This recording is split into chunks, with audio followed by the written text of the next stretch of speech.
ایک مرتبہ کا واقعہ ہے، ایک شوہر اور ایک بیوی بڑی وہ دنیاوی فکر میں زندگی گزارتے تھے. اللہ نے دولت دی تھی، اللہ نے مال دیا تھا، اللہ نے بہت کچھ عطا کیا تھا، بہت نوازا تھا. شوہر اور بیوی کا پیار اتنا مشہور تھا کہ شوہر نے اپنی بیوی کے لیے کانچ کا محل بنایا تھا، جس کو شیش محل کہتے ہیں. کانچ کا محل بنایا تھا، اور کانچ کا محل بنانے کے بعد اللہ اکبر، ایک مرتبہ اس کی خوبصورت بیوی اپنے بالوں میں کنگھی کر رہی تھی، اور ماڈرن سوچ رکھنے والا اور دنیاوی سوچ رکھنے والا شوہر اپنی بیوی کی خوبصورت وہ کنگھی کو دیکھ رہا تھا. ایسے میں اس نے کہا کتنی خوبصورت ہو تم، کتنی حسین ہو تم، کتنی جمیل ہو تم. ایسے میں اس نے کہا کہ تو اتنی خوبصورت ہے کہ اگر تجھے کوئی دیکھے تو تیرے سامنے لوگ اپنا دل ہار جائیں، اپنے ایمان کا سودا کر بیٹھے، عقیدے کا سودا کر بیٹھے، تسبیح مصلی چھوڑ دیں. ایسا کوئی نہیں ہے پورے بغداد کے اندر جو تیرے حسن و جمال سے متاثر نہ ہو. اس نے اپنی گردن کو جھرجھری دی، اور بالوں کو جھرجھری دینے کے بعد اس نے کہا کہ کیا واقعی پورے بغداد میں کوئی ایسا نہیں ہے کہ مجھے دیکھ کر بھی وہ ایمان اور عقیدے پر قائم رہے، اور مجھے دیکھ کر وہ نہ بگڑے؟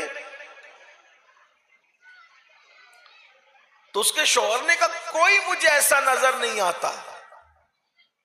تو اس کی بیوی کی زبان سے نکل گیا، کیا سید الطائفہ کہنے والا جنید بھی اگر مجھے دیکھے، میرے حسن و جمال کو دیکھے، تو وہ بھی اپنے دین، عقیدے اور نیکی اور تقوی پرہیزگاری پہ قائم نہ رہ سکے گا؟ شوہر دنیا دار تھا، اور اس نے سید الطائفہ جنید بغدادی کو اپنی طرح سمجھ رکھا تھا.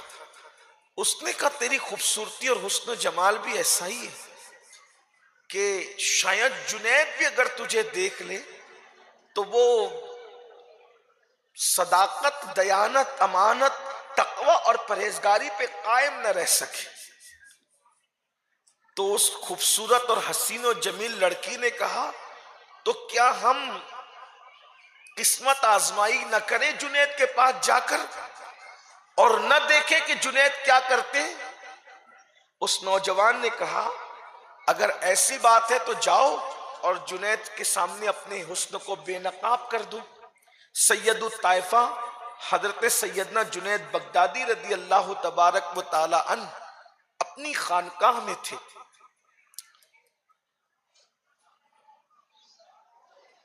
جب یہ لڑکی خانقاہ میں پہنچی تو خانقاہ میں پہنچنے کے بعد اس نے حضرت جنید سے کہا کہ جنید ایک مسئلہ پوچھنا ہے، کیا آپ مسئلے کا جواب دے سکتے ہیں؟ سید الطائفہ حضرت جنید بغدادی نے فرمایا کیا مسئلہ ہے؟ کہا کہ میں آپ سے تنہائی میں مسئلہ پوچھنا چاہتی ہوں، آپ تنہائی میں جواب دے تو مہربانی. آپ اٹھے اور کنارے کی طرف گئے تو اس نے اپنے چہرے کو کھول دیا، اور اپنے حسن و جمال پر چونکہ بڑا گھمنڈ تھا، بڑا غرور تھا اس نے اپنے چہرے کا سے جیسے ہی پردہ ہٹایا، حضرت جنید بغدادی نے نظریں نیچے کی، فرمایا استغفر اللہ، کیا کر رہی ہے؟ کسی عورت کو زیب نہیں دیتا کہ کسی مرد کے سامنے وہ بے حجاب اور بے نقاب آئے.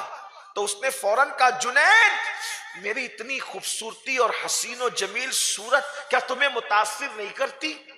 کیا میں اپنے جسم کو تمہارے سامنے پیش کرنے کے لیے آئی ہوں اور تم میرے جسم سے لطف اندوز نہیں ہونا چاہتے؟ یعنی اس نے ڈائریکٹ حضرت سید الطائفہ جنید بغدادی رضی اللہ تعالیٰ عنہ کو بدی کی اور بدکاری کی دعوت دی، اور کہا جنید میری خوبصورت آنکھیں دیکھو، میری حسین آنکھیں دیکھو، میرے بال دیکھو، میرے نرم و ریشم کی طرح بال دیکھو، میرا خوبصورت سا چہرہ دیکھو، میری نرگسی آنکھیں دیکھو. اس طرح سے گویا کہ وہ سید الطائفہ جنید بغدادی کو اس نے گناہ کا بدی کا آفر کیا. حضرت جنید بغدادی نے جب دیکھا کہ یہ مکمل شیطنت کا آلہ کار بن کر شیطان کے ہاتھوں اغوا ہو چکی ہے, تو آپ نے فرمایا اے لڑکی, تو اتنے مقدس مقام پر مجھے گناہ کی اور حرام کاری کی دعوت دے رہی ہے, میں تجھ سے 3 سوال کرتا ہوں, اگر تو میرے 3 سوالوں کے جواب دے دے تو پھر شاید میں کچھ سوچ سکوں. بتا, جس بدی اور زنا کی دعوت تو مجھے دے رہی ہے, تو یہ گناہ تجھے آج اچھا لگ رہا ہے, اگر تیری روح نکالی جا رہی ہو, تیرے روح اور تیرے جسم کا رشتہ ٹوٹ رہا ہو, حضرت ملک الموت تیرے سر پہ کھڑے ہوں, اور جس وقت تیرے جسم سے روح پرواز کر رہی ہو, تو کیا یہ گناہ تجھے اچھا لگے گا جس کی تو مجھے دعوت دے رہی ہے؟ اس وقت بتا یہ گناہ تجھے کیسا لگے گا, اس گناہ کے بارے میں تیرا کیا خیال ہے؟ جیسے اس نے حضرت سید الطائفہ جنید بغدادی سے موت کا ذکر سنا تو فوراً لرز گئی, اور اس نے کہا جنید, اس وقت کس کو گناہ اچھا لگتا ہے؟ جس گناہ کی مجھے تو دعوت دے رہی ہے لڑکی, جس وقت تیرے نام اعمال تیرے سیدھے ہاتھ میں یا الٹے ہاتھ میں دیا جائے گا, نام اعمال کی تقسیم ہوگی, اس وقت یہ گناہ تجھے کیسا لگے گا؟ اس نے کہا اچھا نہیں لگے. پھر فرمایا جب تو پلسرات سے گزر رہی ہوگی, کچھ لوگ پلسرات سے کٹ کٹ کے گر, دیکھو یہ کوئی کہانی قصہ نہیں ہے, پلسرات بال سے زیادہ باریک ہے اور تلوار سے زیادہ تیز ہے, اور جہنم پر بچھا ہوا ایک پل ہے یہ, اور اس پر سے سب کو گزرنا ہے. جنت میں جانے کا ایک ہی راستہ ہے اور اس کو پلسرات کہتے ہیں, دوسرا کوئی راستہ جنت میں جانے کا نہیں ہے. انبیاء بھی اسی سے گزر کر جنت میں جائیں گے, صحابہ بھی اسی سے گزر کر جائیں گے, حتیٰ کہ سیدہ فاطمہ الزہرا بھی اس پر سے گزرے گی. لیکن بات یہ ہے کہ گزرنے والے اپنی شان کے مطابق گزرے. سوچو ہمارا کیا حال ہوگا. تو سید الطائفہ جنید بغدادی فرماتے ہیں اے لڑکی, جس بدی اور بدکاری کی تو مجھے دعوت دے رہی ہے, جب تو پلسرات سے گزرے گی تو اس وقت یہ گناہ تجھے کیسا لگے گا؟ تو اس نے کہا اے جنید, مجھے اس وقت بھی یہ گناہ اچھا نہیں لگے گا. تو حضرت جنید بغدادی فرماتے ہیں جب اتنی مشکل گھاٹیوں سے بیٹی تجھے گزرنا ہے, جسے موت کی گھاٹی کہتے ہیں, جسے اعمال کی تقسیم کی گھاٹی کہتے ہیں, جسے پلسرات سے گزرنے کی گھاٹی کہتے ہیں, تو پھر یہ گناہ تو کیوں کر رہی ہے؟ یاد رکھ دنیا کی لذتیں بہت دن تک نہیں ہے. اور پھر حضرت جنید بغدادی سید الطائفہ نے اس کو نصیحت کی, تو نصیحت کرنے کے بعد اس کی زندگی بدل گئی, اس کی زندگی تبدیل ہو گئی, اس کی آنکھوں میں آنسو آ گئے, اس کو احساس ہوا زنا, حسن کی نمائش, خوبصورت بال, حسین و جمیل آنکھیں اور ابھرتے ہوئے رخسار, یہی سب کچھ نہیں ہے. ارے نادان ہے وہ لوگ, یہ تو یہیں پر قبر میں مٹی ہونے والی چیزیں جس پہ انسان ناز کر رہا ہے. لذتیں ختم ہوگی, کھانے چھوٹ جائیں گے, مکان چھوٹ جائیں گے, لباس چھوٹ جائے گا, زیورات چھوٹ جائیں گے, اور شوہر چھوٹ جائے گا, بال بچے چھوٹ جائیں گے. سوچو تو صحیح, بار بار ہم پڑھتے ہیں انا للہ و انا الیہ راجعون, بے شک ہم اللہ کے لیے اور اسی کی طرف لوٹ کر جانا ہے. لوٹ کے جانے کی بات سب کرتے, لوٹنے کی تیاری کیا ہے؟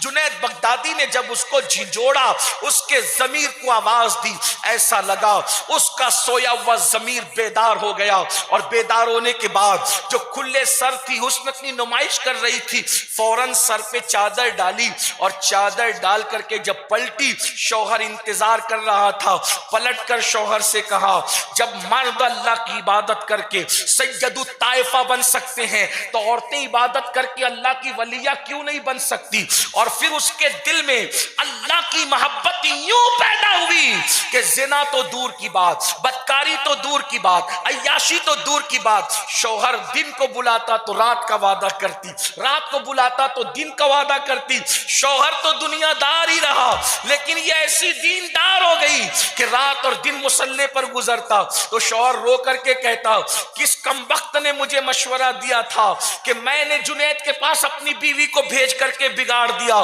ہائے اب وہ راتیں کہاں گئی جب میں اپنی بیوی کے ساتھ عیش کرتا تھا, وہ دن کہاں گئے. جنید نے میری بیوی کو بگاڑ دیا. چاندی دن گزرے تھے, وہ خاتون کو اللہ نے مقام ولایت پر فائز فرما دیا, اور جب وہ مقام ولایت پر پہنچی تو اللہ نے اس کے ساتھ رہنے کی برکت سے اس کے شوہر کی زندگی میں بھی انقلاب پیدا فرما دیا.